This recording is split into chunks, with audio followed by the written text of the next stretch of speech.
Toyota. Let's go beyond. Ini adalah Toyota Innova Q Zenix Hybrid, generasi terbaru dari Innova yang menuai banyak kontroversi. Udah mesin diesel discontinue, jadi mesin hybrid, dan penggerak belakang jadi penggerak depan, dan bodinya... Padahal desainnya makin cakep loh, fiturnya makin mewah, mesinnya makin irit, dan udah ada captain seat-nya. Loh, Mas, bangun Mas, Mas, bangun. Oh iya. Jadi sebenarnya mobilnya bagus apa enggak sih? Layak dibeli atau enggak? Sini gue jelasin. Dan ini dia model terbarunya. Dia sudah menggunakan bahasa desain terbaru Toyota sama seperti model lainnya. Dan ini menggunakan platform terbaru TNGAC yang sudah berbasis monocoque. Nah, grille ini desainnya lebih garang sekarang ya, ala-ala SUV dan lebih dinamis juga. Di bagian sisi bumper sudah ada lampu DRL dan di bawahnya sudah ada fog lamp yang menambah nilai estetika tapi juga keamanan. Nah, untuk DRL dan fog lamp ini baru ada di tipe Q aja yang jadi tipe tertingginya. Kalau di tipe bawahnya itu V, itu belum ada. Kalau dibandingkan sama Reborn, Zenix ini punya dimensi yang lebih panjang 30 mm, lebih lebar 20 mm, jarak sumber roda juga lebih panjang 100 mm. Ground clearance ya jadi lebih tinggi 7 mm. Nah, karena dia varian tertinggi, di sini velg yang digunakan tipe Q Hybrid sudah menggunakan velg berukuran 18 inci. Beda dengan tipe di bawahnya itu V dan G yang menggunakan ukuran velg lebih kecil. Di sini dia menggunakan velg 18 inci yang terlebar di kelasnya. Kalau velg V tipe V itu menggunakan ukuran 17 inci dan kalau yang tipe G 16 inci.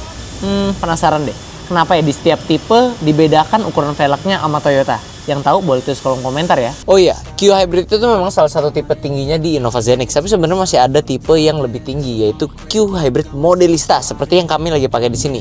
Bedanya itu nyampe di ornamen grill, body molding, bumper spoiler juga, dan sampai bagian dalamnya juga ada tulisan modelistanya.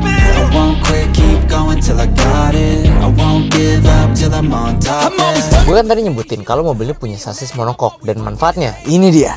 Luas banget kabinnya. Apalagi dia sudah punya jok captain seat yang bikin kalian duduk berasa jadi bos. Joknya empuk, bahannya kulit. Recliningnya udah elektrik, ditambah leg restnya elektrik. Walaupun maju mundurnya masih manual sih.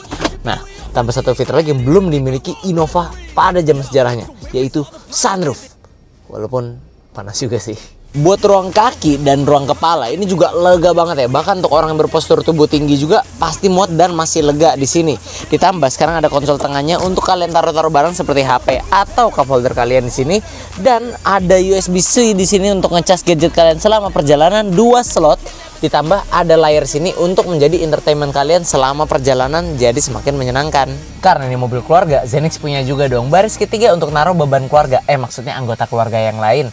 Nah, untuk legroom dan headroomnya juga masih memadai untuk orang dewasa. Dan jika kalian mau jadikan bagasi tambahan, ini bisa dilipat dan dia menjadi sama rata lantai dengan bagasinya. Nah, ini yang menarik. Kalau Innova itu kan kental banget sama yang namanya pelit fitur. Contoh aja Reborn. Kalau bukan tipe V dan Venturer, dia nggak ada tuh electric mirror. Padahal sekelas LCGC saya udah punya. Beda sama Zenix. Kalau Zenix mau tipe terendah sampai tertinggi Q Hybrid Modelista, dia udah pasti punya. Apa-apaan itu fitur-fitur? Nggak ada gunanya fitur. Rasa berkendara nomor 1. Apa siapa? Untuk fitur hiburan, karena ini tipe paling tinggi Q Hybrid Modelista, dia sudah punya DRL dan fog lamp pada bagian luar. Lalu dia punya body molding, ornamen grill, dan bumper spoiler yang terkait model Modelista. Lalu dalam menyalain the start stop engine tentunya, head unit yang sudah mendukung Android Auto, Apple CarPlay, dan ada NFC juga untuk ngecek e-tol. Lalu mobil juga sudah ada power outlet dan USB-C. Lalu electric rear mirror, wireless charger di dalam sini, rear seat entertainment di belakang, joknya bahannya full kulit, captain seat yang udah kita bahas, sunroof yang untuk jadi sauna, dan ada power back door yang bisa kita buka dengan voice command. Hai Innova, buka pintu. Oh iya, hampir ketinggalan tadi dia juga sudah punya audio steering switch di bagian setirnya yang dibalut kulit ini. Dan untuk fitur keselamatannya, dia sudah punya adaptive cruise control, 6 airbag yang tersebar di 2 depan, 2 samping, dan di tirai, masing-masing tirai. Lalu dia punya pengereman yang ABS, EBD, brake assist, vehicle stability control sebelah sini, ada HSA juga, dan yang terpenting dan yang paling canggih, ada Toyota Safety Sense. Iyalah, masa 500-600 jutaan gak ada TSS. Mau jadi apa Toyota? Nah, ini yang paling kontroversial. Selain dia udah nggak punya mesin diesel lagi, dia juga udah nggak jual varian transmisi manual. Ditambah, sekarang dia jadi penggerak depan. Tentunya banyak sih fans Toyota yang kecewa karena keputusan ini. Iyalah kecewa, mana ada tenaganya. Panjangan juga nggak bisa. Bapak udah coba belum? Belum sih.